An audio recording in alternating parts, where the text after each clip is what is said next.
Assalamualaikum warahmatullahi wabarakatuh. Jumpa lagi dengan channel Kang Opas. Jangan lupa bantu subscribe ya untuk mendukung channel ini. Terima kasih. Setelah di video berbagi pengetahuan sebelumnya dibahas mengenai apa itu matriks dan kemudian membahas operasi penjumlahan, pengurangan, dan perkalian matriks serta transpose matriks, kemudian dilanjut dengan aplikasinya pada soal ekonomi.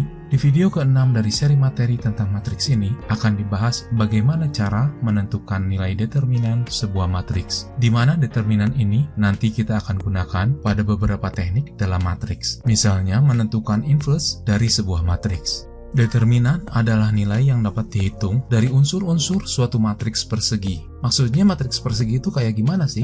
Matriks persegi adalah matriks yang memiliki jumlah baris dan kolom yang sama. Sehingga kalau kita gambarkan, bentuk matriksnya akan membentuk bangun layaknya persegi. Jadi kalau jumlah baris dan kolomnya nggak sama, kita nggak bisa mencari determinannya.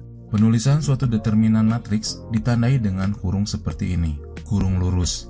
Misalkan determinan matriks A ditulis atau dinotasikan seperti ini. Dalam menghitung determinan matriks ini, ada dua pendekatan untuk menghitungnya. Yang pertama dengan cara metode perkalian silang, dan yang kedua dengan metode minor kofaktor. Ada beberapa sifat dasar dalam menentukan metode determinan sebuah matriks. Yang pertama, bahwa pertukaran baris dengan kolom atau transpose dari sebuah matriks tidak akan merubah nilai determinannya. Dan yang kedua adalah pertukaran baris dengan baris tidak akan merubah nilai determinan, tetapi hanya tanda nilai bilangannya saja yang berubah. Sekarang kita akan melihat bagaimana cara menghitung determinan sebuah matriks. Metode yang pertama yaitu metode perkalian silang. Contoh, hitunglah determinan matriks berikut. Diketahui sebuah matriks dengan ordo 2 x 2, yaitu 10, 4, 8, dan 5. Maka untuk mencari determinannya, kita lakukan kali silang, yaitu kalikan 10 dengan 5, kemudian kurangkan dengan 8 kali 4. Ini yang disebut dengan perkalian silang. Hasilnya adalah 50 dikurangi 32 sama dengan 18. Nah, ini adalah metode perkalian silang dengan ordo 2 x 2. Bagaimana misalnya kalau matriksnya di atas 2 x 2, misalkan ordo 3 x 3. Misalkan matriks B ini, bagaimana cara mencari determinannya dengan menggunakan metode perkalian silang? Untuk menyelesaikannya, kita membutuhkan lajur kolom tambahan sebagai alat bantu kita. Agar kita dapat menggunakan metode perkalian silang ini, kita perbantukan dengan dua lajur kolom, yaitu kolom 1 dan kolom kedua. Kita kopikan ke sini. Nah, seperti ini. Dengan adanya alat bantu ini, kita bisa menentukan determinannya menggunakan perkalian silang akan lebih mudah, yaitu seperti ini. Kita lakukan perkalian dari atas dulu. 2 dikali 2 dikali 1, tambahkan dengan 3 kali 1 kali 1, lalu tambahkan dengan 1 kali 4 kali 2. Hasilnya kita kurangi dengan perkalian lawannya. Perkalian dari bawah yang bertanda merah. 1 kali 2 kali 1 ditambah 2 kali 1 kali 2 ditambah 1 kali 4 kali 3. Hasilnya yang ini. Atau determinannya sebesar min 3. Jadi inilah perhitungan determinan dengan ordo 3 kali 3. Metode ini dikenal juga dengan metode Sarus. Lalu bagaimana kalau metodenya minor kofaktor? Dengan contoh matriks yang sama, tapi mencari nilai determinannya menggunakan metode minor kofaktor, jadi kita menghitung nilai kofaktornya. Saya di sini menggunakan minor baris ke-1, atau baris ke-1-nya kita anggap hilang.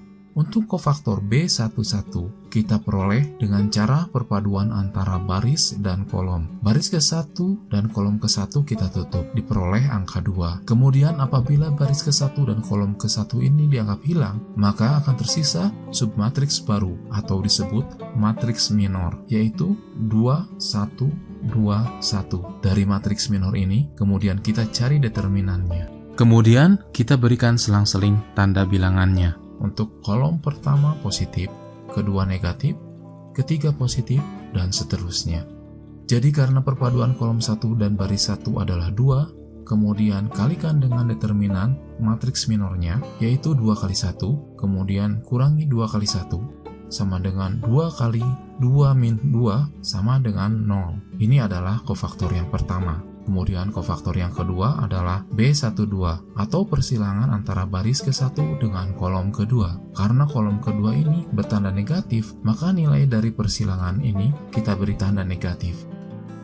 Maka nilainya negatif 3 dan matriks minornya adalah 4, 1, 1, 1. Nilai kofaktornya adalah negatif 3 dikalikan dengan determinan matriks minornya, yaitu 4 kali 1 dikurangi 1 kali 1, yaitu negatif 3 dikali 4 dikurangi 1, sama dengan negatif 9. Ini adalah kofaktor yang kedua. Kemudian kofaktor yang ketiga atau yang terakhir yaitu B13 atau persilangan antara baris ke-1 dengan kolom ketiga, yaitu 1. Karena di kolom ketiga ini bertanda positif, maka nilainya positif 1 dan matriks minornya adalah 4, 2, 1, 2. Maka nilai kofaktornya adalah 1 dikali determinan dari matriks minornya, yaitu 4 kali 2 dikurangi 1 kali 2 adalah 1 dikali 8 dikurangi 2 sama dengan 6. Ini adalah nilai kofaktor yang ketiga. Jadi berapa determinannya? Determinan adalah menjumlahkan kofaktor 1, 2, dan 3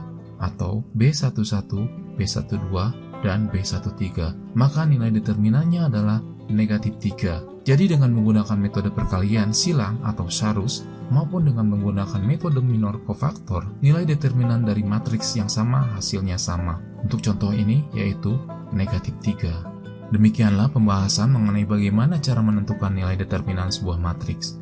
Terima kasih sudah berkenan untuk menonton, semoga bermanfaat. Mohon maaf apabila ada kesalahan. Jika kalian merasa terbantu dengan video ini, kalian bisa bantu subscribe, like, dan komen di channel ini, serta bagikan video ini ke orang lain. Siapa tahu, ternyata video ini yang selama ini mereka cari. Wassalamualaikum warahmatullahi wabarakatuh.